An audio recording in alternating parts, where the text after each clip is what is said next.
The CBS Radio Mystery Theater presents...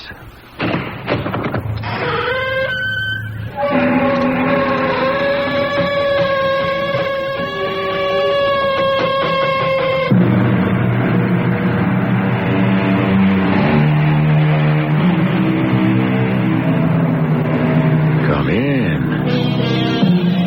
Welcome. I'm E.G. Marshall. Suppose you stepped into an elevator or walked up to a counter and found yourself looking at a familiar face, but groping at the same time to identify it. Then, supposing further, that recognition came to you with an icy shock, and you had to absorb the eerie realization that the face you were looking at was your own. Well, suppose we don't just suppose, but we follow the result of what occurred when this actually became reality. Suppose he don't come through. Suppose he's not such a patsy as you think. Then what happens to your share the wealth plan? Not to worry, baby. No matter what happens, this is the one I won't let get away.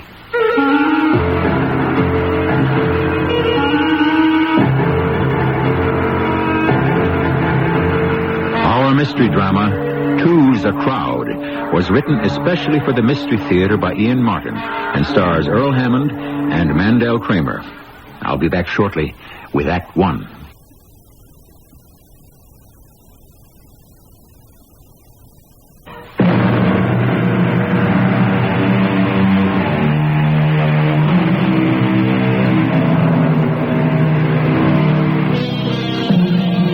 There was a poet named Lee who wrote in the 19th century, "In form and feature, face and limb, I grew so much like my brother that folks got taking me for him, and each one for the other."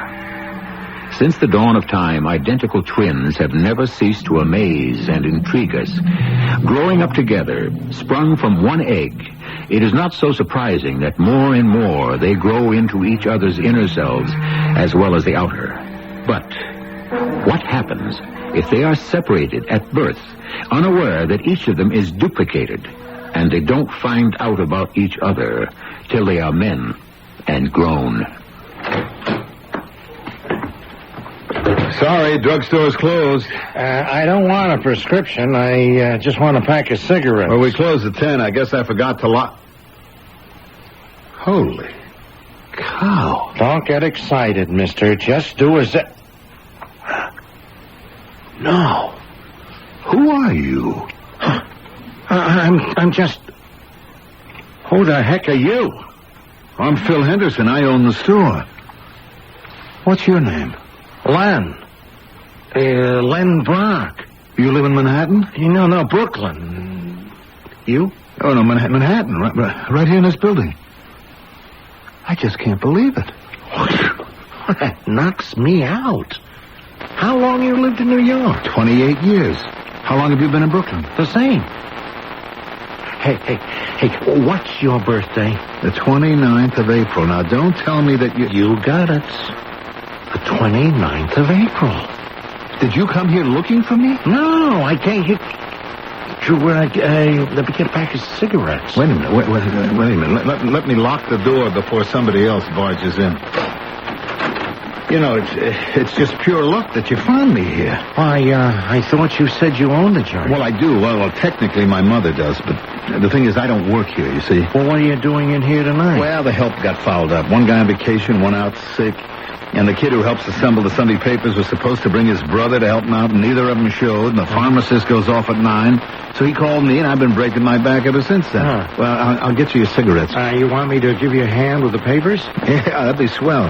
I mean, we gotta talk anyway. Oh, yeah.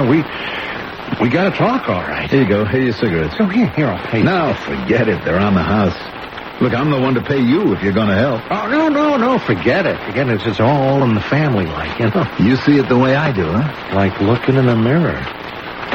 And it's just gotta be. I mean, I can tell you right now, it's got to be.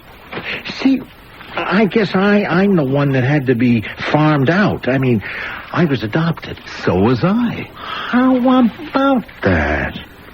Boy, that's kind of a rocker. Why? Well, like the moment I saw you, I figure we gotta be brothers, twins. No way it could be anything else. Mm-hmm.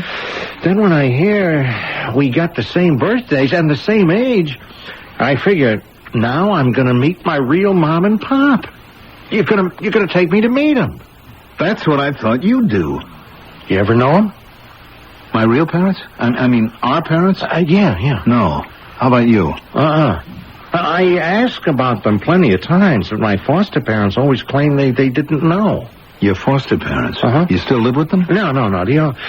The old man skipped out when I was 15. Arlene, the one I call Mom, she kicked the bucket about 6-7 years ago. I heard. You heard? You'd moved out? Moved out.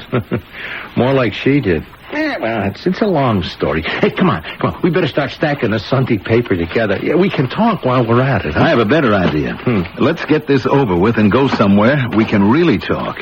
Well, you said you lived in a building. We could go to your place. No, you see, Mother, the lady I call Mother, is very sick. Look, there's a bar right next door. We can go there and talk.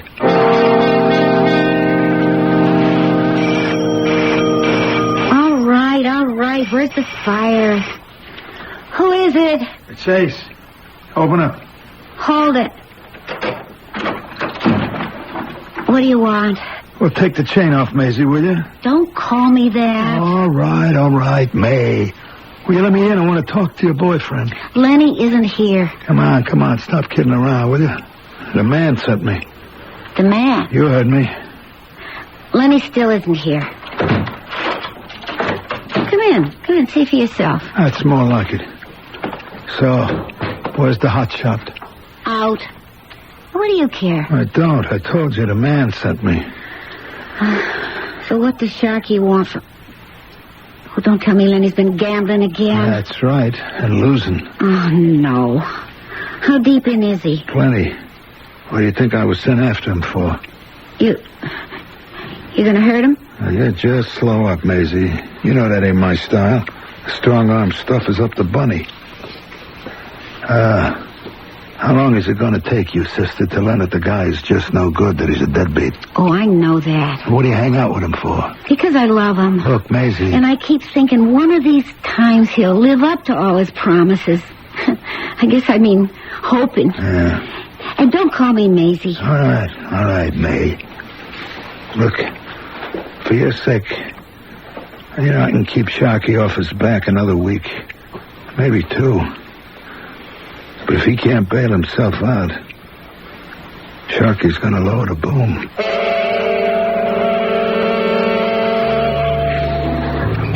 Well, here's looking at you, Phil. I guess I should have said, here's looking at me. I tell you, Len, I can't believe it yet. You're my twin, all right. Oh, yeah, your own flesh and blood. Hi, brother. That's me. Imagine the two of us living right here in the same city and never even knowing about each other. Tell me about you.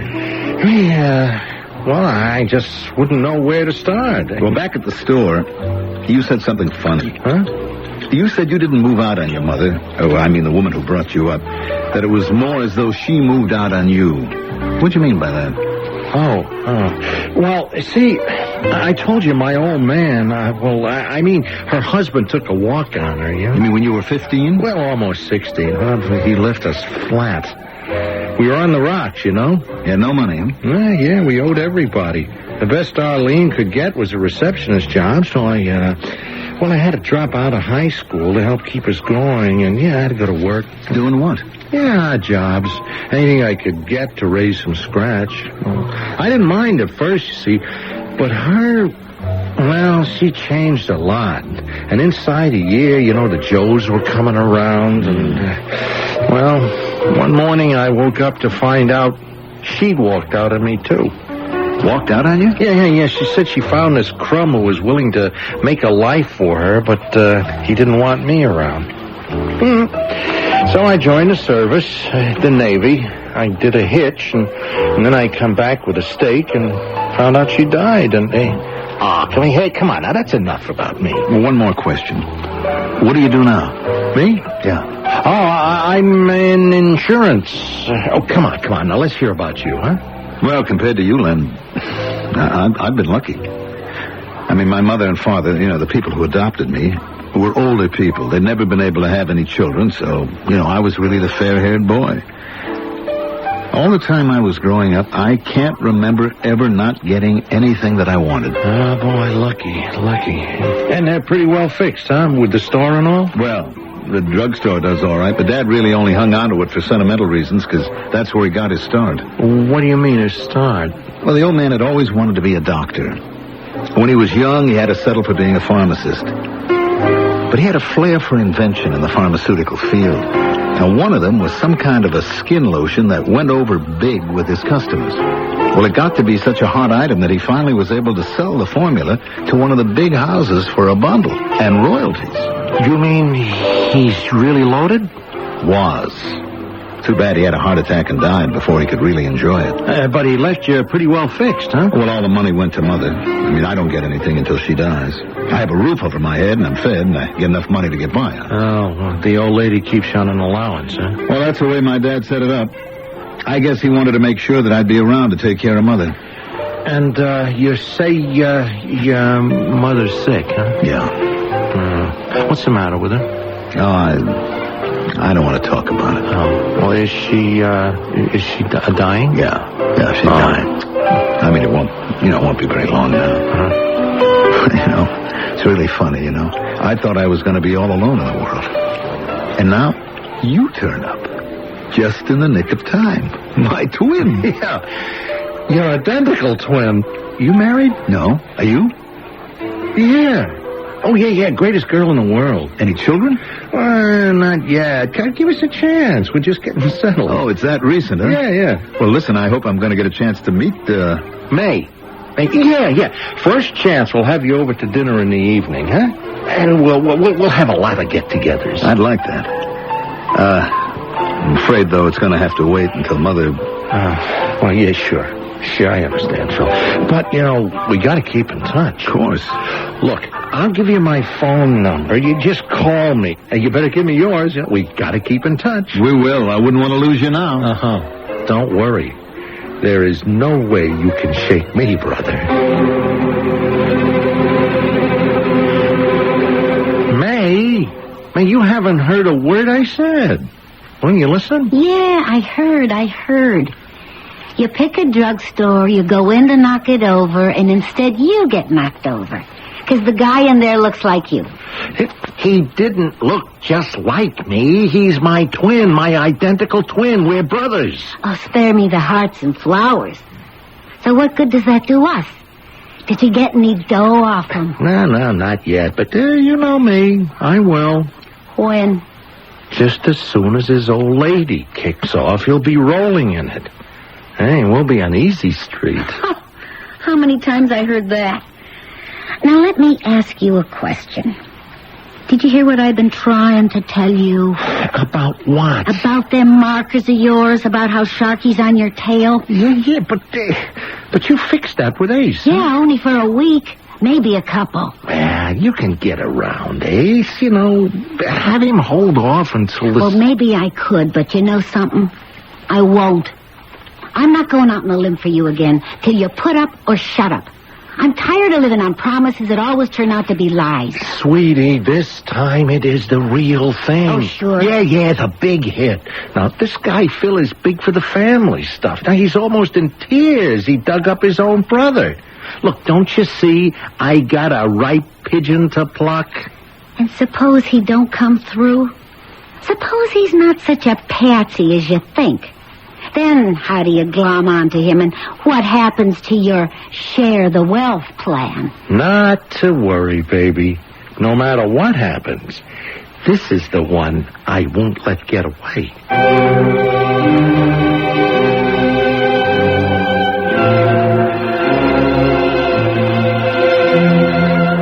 It seems as if Philip Henderson's joy in his reunion with his brother may not turn out to be as unalloyed as he might have wished. Will Len, bitter and disappointed at the shambles of his own life, be driven to take advantage of his newfound sibling? And what will happen if Phil should not be as generous as Len expects? I shall return shortly with Act 2.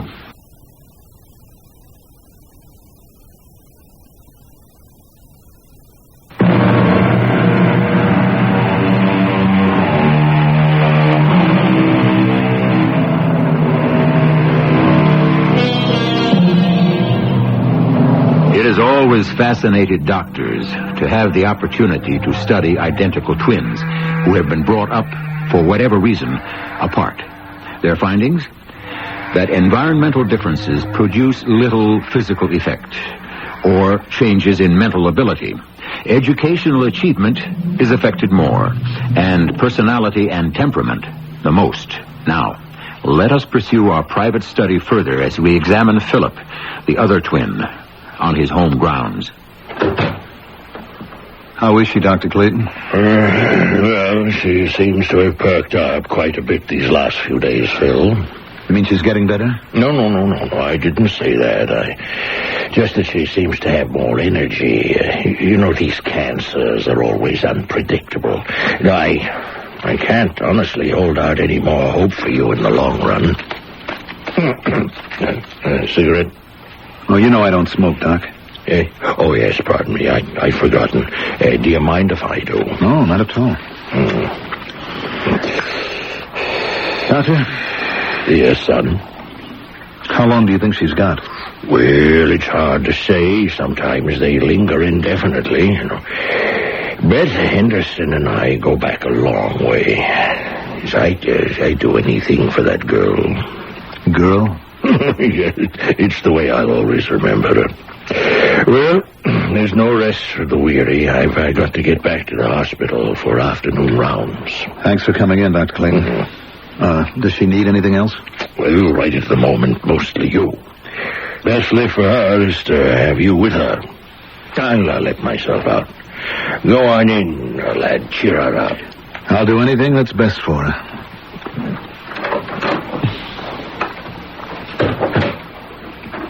Hi, Mother. Hello, son. Come and sit by me, Philip. How you feeling? I was thinking of getting up. Well, Dr. Clayton didn't seem to feel... Oh, pay no attention to Porky. He's an old fuddy-duddy. Porky? Oh, that's what we always used to call him. Dr. Clayton. Porky. It wasn't that he was so fat. He just had this little round belly. Can I get you anything? It isn't time for my medicine yet, is it? Almost. Well, then, maybe... Would you give it to me, son? I'm so tired, and I hurt a little. I'd like to rest. Okay, Mother. That's what you want. All I ever wanted was a son, and I found him in you. What's that? Oh, it's the phone ringing, Mother. Answer it. It sounds so far away. Well, I disconnected it in here. I didn't want it to disturb you. Excuse me. Huh? Oh, yes. Just come back. It's lonely without you. I won't be long.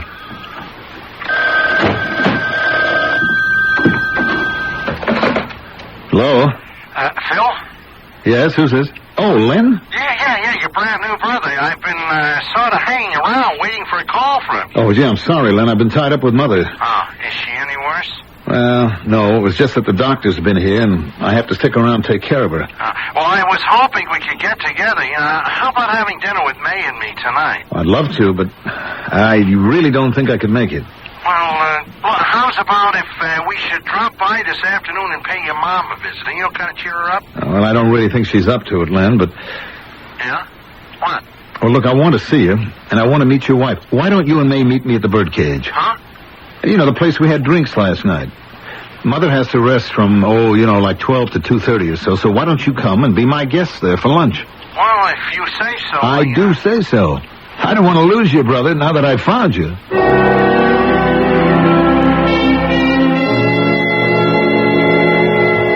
If I want to go. Oh, come on now, May. This is our whole future. Oh, why'd you have to go and tell him I was your wife? Well, it just came out like that. You know, I guess maybe I wanted him to think I was a solid citizen. Oh, that's a laugh. Well, won't be if we can hit him up for a steak. Well, why should he give you any handouts? Well, he's my brother, ain't he? You say. So, come on. I'll prove it.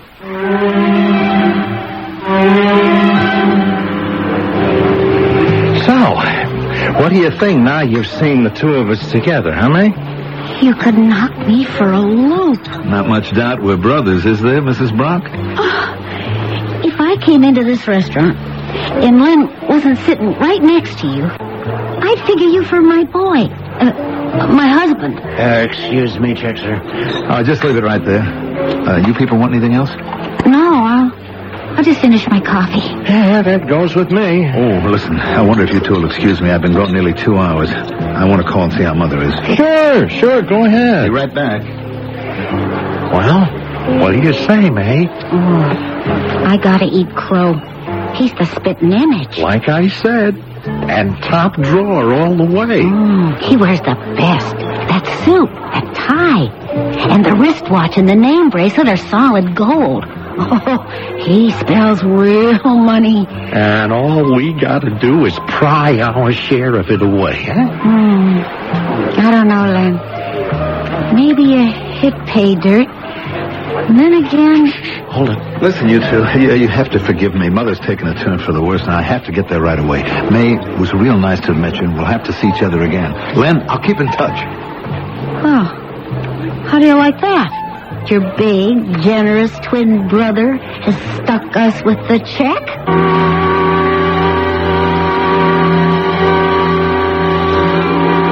How's the chicken coming, May? Oh, it's under control.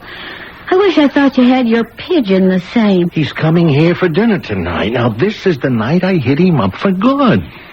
How's this old lady? He's hanging on. Then where is Phil gonna get the dough for you to hit him up for? Look, do me a favor, will you? Let me handle this.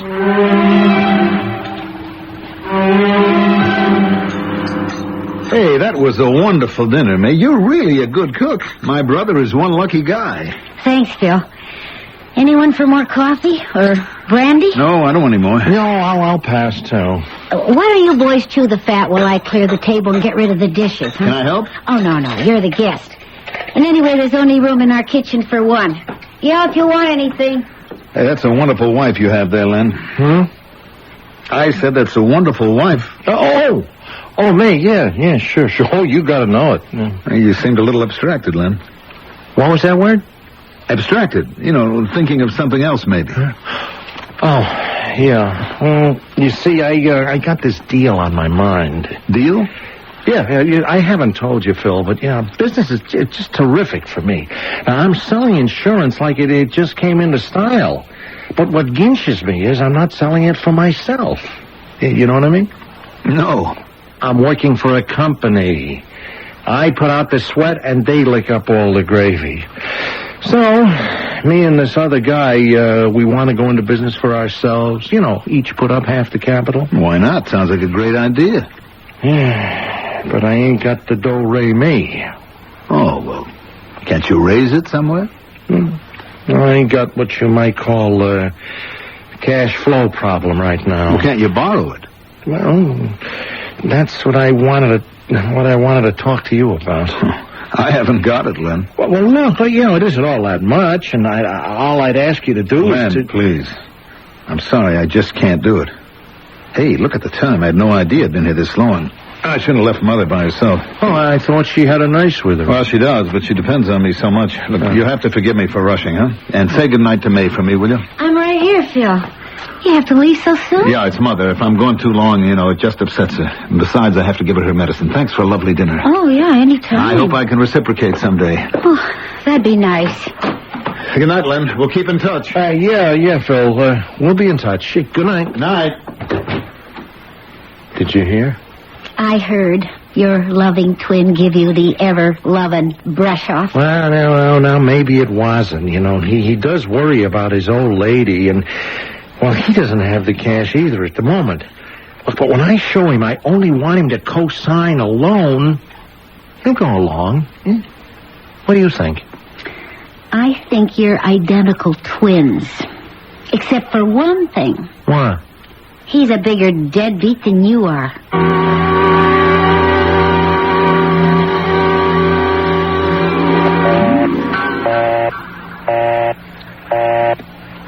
Nuts. No luck? had 2 days now, and all I get is a busy signal, or that nurse saying he isn't home, or he can't come to the phone. The runaround. I can't figure that. Not the way he was so glad and excited to see me when I turned up as his twin. Now, the only thing I can... Hello? Len? Yeah? Who's this? Ace. Hey, what do you want? You know. Well, you gave me an extension. I tried to buy you one. But there had to be a limit. Your time has run out, Len. Hey, wait a minute, Ace. You got more than a minute, but not much. Tomorrow night, 9 p.m. I'm coming by. If you can't pay off by then, Sharky will. Well, suppose I can. I mean, then what? It ain't a matter of breaking bones anymore, Len. You don't come through after the extension I bought you. The man is going to be mad. I mean, real mad. He's going to have to make an example. Wait, Ace, just wait until I tell you. There's nothing to tell me, Len. You put up by tomorrow at 9, the answer is you'll be shut up. Len? Yeah. Did you hear any of that, May? I was listening on the bedroom extension. What are you going to do? I'm going to see Phil. He's not going to come through for you. He better or else. Or else what? There ain't going to be twins anymore. Only one left. Me. I'm going to kill him. How will that help? It'd be the only way left to buy myself out of the hole I'm in. I'd have to take his place.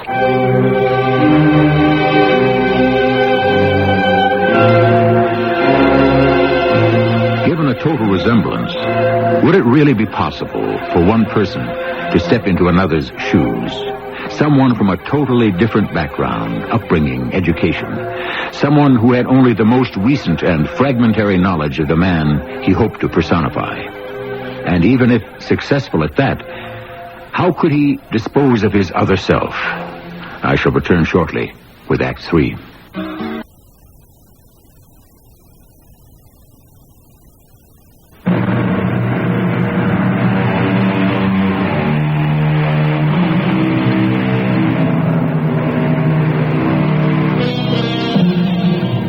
Given the characters of the twins involved and the circumstances of their divergent backgrounds, ever since their meeting, this chronicle has been building to a sensational denouement.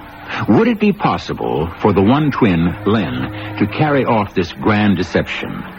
Can he be as successful as Sidney Carton in The Tale of Two Cities, or Rudolf Rassendel in The Prisoner of Zenda? If he can, should he be? Their motives were unselfish. Len Brock's sheerly mercenary and criminal. Before we judge, let's find out exactly what he has in mind. What do you mean, take his place? If my twin brother Phil is out of the way, who's to know that I'm not him? Oh, you couldn't get away with that. Why not, May? You said yourself you wouldn't know him from me. To look at, sure. But there is one way anybody could. How? Your voice, the way you talk. Well, I've been doing a lot of thinking about that. You know the way I've always kidded around with impersonations and stuff? Oh, yeah, but that's... Yeah, well, listen.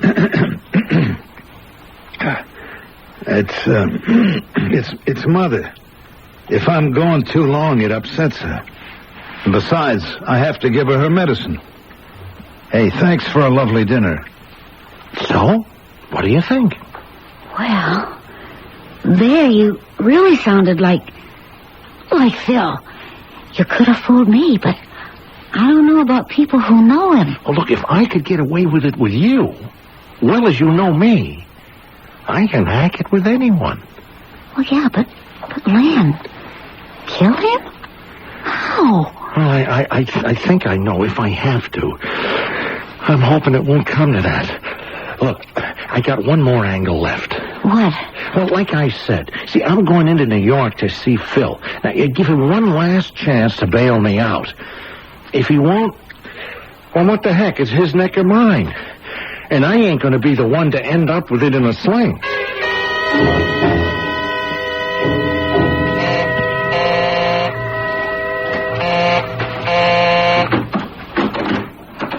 Len, What are you doing here? Well, I've been trying to get you on the phone for 2 days with no luck. I thought I'd try in person. Can I come in? Yeah, sure. How'd you get up here? Oh, that was for laughs. I walked in downstairs and the doorman said, "Hello, Mr. Henderson. I didn't see you. You go out?"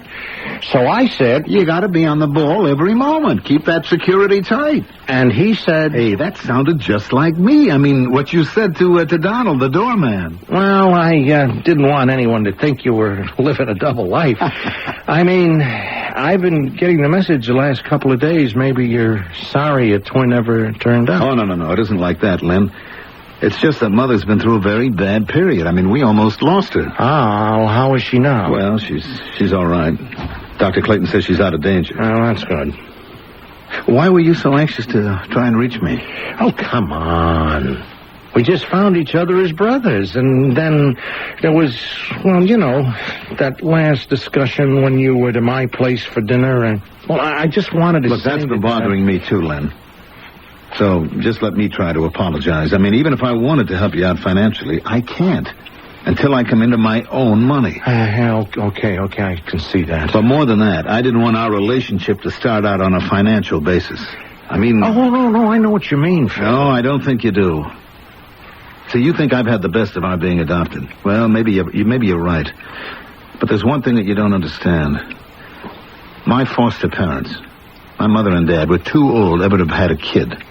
I mean, I could have been little Lord Fauntleroy or something, and they wanted to keep me that way all my life. Ever since I was 18, I've been waiting to get hold of some of the money that was coming my way, and instead I've been kept on a leash like a pet poodle. So when I finally get it, Len, it's only going to be spent my way.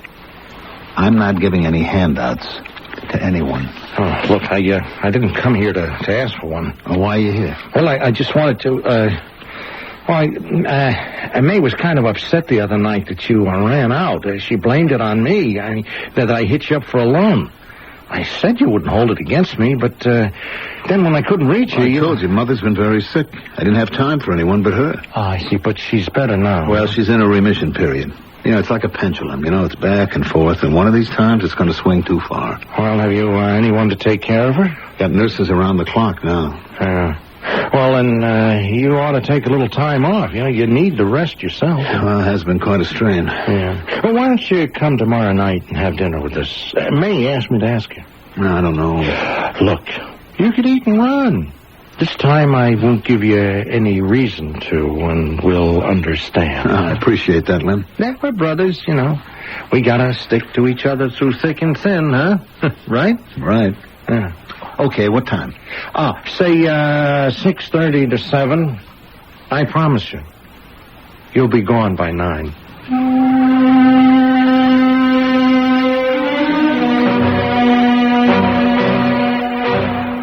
Hey, what time is it, May? About 10 to 7. You don't suppose he won't show, huh? Well, maybe it'd be better if he didn't. Now, hold on to yourself. Now, look. Let's go over it again. No, I can't. Boy, it is so hot. I turned up the heat. That's the plan. Yeah, I know. Now, as soon as he gets here... That's him now. When? The sooner the better. Don't forget the high five. No, I won't. Okay. Well, here goes nothing. Hi, Phil. Hey, glad to see you could make it. I'm just glad that there are no hard feelings. What? Over money? Oh, that's the least of our problems. Here, let me take your coat. Hello, May. It's so nice to see you again. Well, I hope you won't think I'm just a freeloader. Come on. Who are you kidding? Whew, it's hot in here. Here, let me take your jacket, too. All right. These landlords in the heat, feast or famine. Yeah. Sit on the couch, Phil. Make yourself at home. May, how about turning on the hi-fi? Okay. This is nice. Nice to have a brother. Yeah, that was my idea for a while. Now I find I can do without him. What? Turn up the hi-fi, May. What are you doing with the gun? There's no room for twins, Philip. Just for one of us. No, you can't. No. All right, May. All right, turn it down.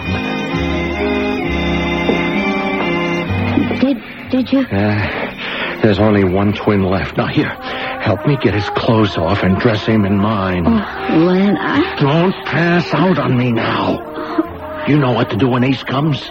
Yeah. Where will you be? I'll be at Phil's apartment from now on, till the old lady dies.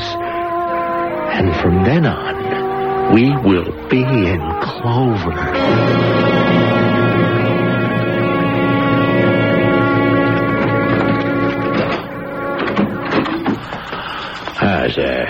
Phil, I'm glad you got home. What are you doing here? I want you to get a hold of yourself, son. Your mother's had a very violent attack. The nurse called me, and we've got her under sedation now. We're just waiting for the ambulance. Oh, you mean Mother is dying? Well, we've always known it was just a matter of time. You know, as a doctor, I've tried to get you to face that for a long time. Oh, yeah. Yeah, of course, Doctor. I realize it's just so sudden. Yes, it caught me off balance, too.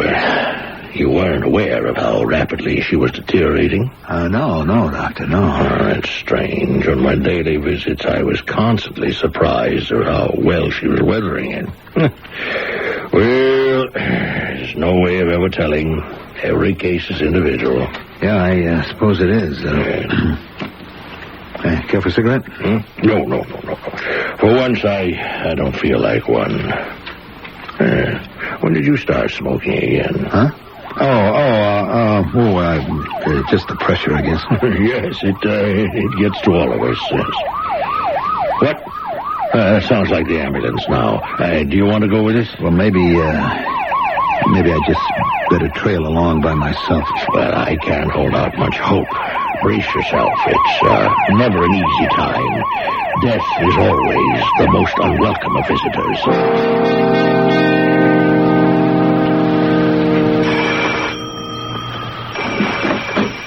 Hi, little sister. Come in, quick, Ace. Hey, how come I'm welcome for a change? No, don't kid around, Ace. I'm in terrible trouble. With that Welsher you hang around with, I ain't surprised. Well, just cheer up, sis. Me and the organization are going to take him off your hands. You're too late. What do you mean? Come in the living room. Look. Holy Toledo. What happened? I didn't mean to shoot him, but he just drove me up the wall.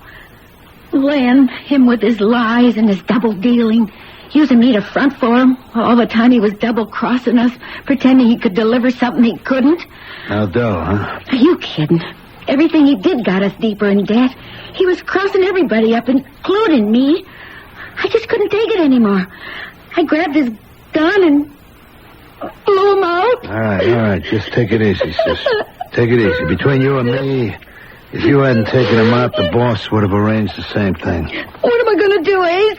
I don't want to go to prison. Well, you think I'm going to let that happen to my little sister? There's nothing to worry about, I tell you. Just let your big brother handle this. How? Look, it's my business, baby. Right as from now and here on in, it's like Len Brock never even was. He's not only dead, he's already buried.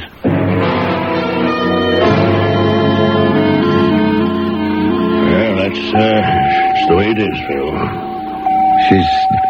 She's dead? Yes, before we could get her here to the hospital. I don't understand how it could be so sudden. Well, neither do I, son, but that's the way it goes sometimes. Man proposes and God disposes. Huh? Figure of speech. Well, I see you're smoking, Huh? Oh, yeah. Yes, well, I'm sorry to see you've started again. It's a bad habit. You should leave it to us doctors to drive nails in our own coffins. Oh, speaking of that, do you want an autopsy? Well, I'll leave that up to you, Doc. Well, thank you, Phil. If you don't think it's necessary... Well, why would it be? Well, just a matter of form. Whenever so much money is involved, it's a sensible precaution. And it helps to advance the cause of medical science. Well, like I said, you're the doctor.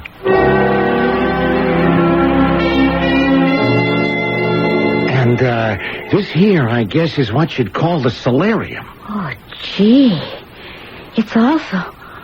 Oh, so rich. Oh, an 8-room duplex, baby, and it is all ours. You think you can get away with this? What's to stop me? They won't know that you're not really Phil Henderson. They couldn't even guess, particularly when I remember to... Talk just the way my identical twin did. But suppose they ever found his body. After the organization took care of it? Oh, May, honey, that's the way they stay in business. They're the only ones who ever know where the body is buried. But if Ace or any of them ever saw you... Baby, Brooklyn is their territory. They don't move off the turf. Anyways, I'm lying low until the will is probated, and when we get our hot little hands on the dough, then we will be long gone. You're sure we're safe? Nobody ever saw us together. Nobody never knew there was twins except him, me, and you. We're home safe. Who's that? Well, I don't know. Let's have a look. Oh, hey, it's the doctor and some other guy. What do they want? You're going to find out. Well, if it isn't the good Dr. Clayton. Come on in. Thank you. Who's your friend? Detective Sergeant McGuire, the New York Police. You, Philip Henderson? That's right. I got a warrant here for your arrest on the charge of murder in the first degree. Murder? What are you talking about? Well, I should have known it from the first, Phil, but I couldn't believe that you would do such a thing, except you were the only one who could have. Could have what? You made 2 mistakes.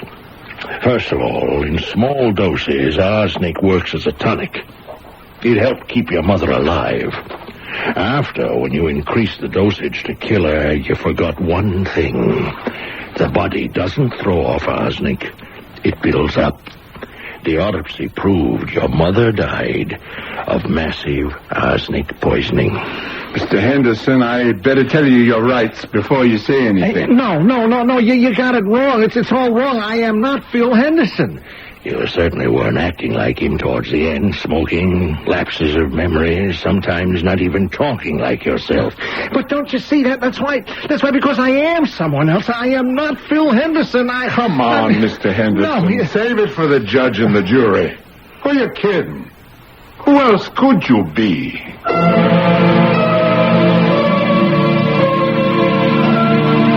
Desperate Len Brock faces his accusers, frantic to defend himself. But already, the sick knowledge has sunk to the pit of his stomach that he can't. His twin, his other self, is dead and buried. There is no way to prove that he is Len Brock. By his own action, he has made himself into his other half, Philip Henderson, who murdered his mother. I shall return shortly. This is...